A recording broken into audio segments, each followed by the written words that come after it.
ஒரு அடர்ந்த காட்டில் சிங்கம் ஒன்று தூங்கிக் கொண்டிருந்தது. அப்போது ஒரு சிறிய சுண்டெலி அங்கு வந்தது. அது விளையாட்டுத்தனமாக சிங்கத்தின் மீது ஏறி ஓடியது. சிங்கம் விழித்துக் கொண்டது. அதற்கு மிகவும் கோபம் வந்தது. அது சுண்டெலியை பிடித்துக் கொள்ள முயன்றது. சுண்டெலி பயந்து போய், சிங்காரே, என்னை மன்னித்து விடுங்கள். என்னை விட்டுவிட்டால் என்றாவது ஒரு நாள் நான் உங்களுக்கு உதவி செய்வேன் என்று கெஞ்சியது.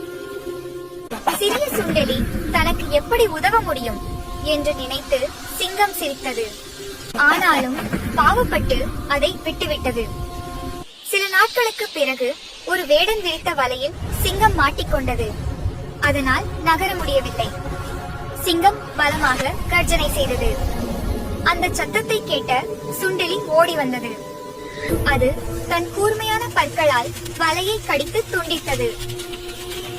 சிங்கம் வலையிலிருந்து தப்பியது. நன்றி நண்பனே, சிறிய உருவம் என்று நான் உன்னை தவறாக நினைத்து விட்டேன் என்று சிங்கம் கூறியது. உருவத்தை பார்த்து யாரையும் எடை போடக்கூடாது.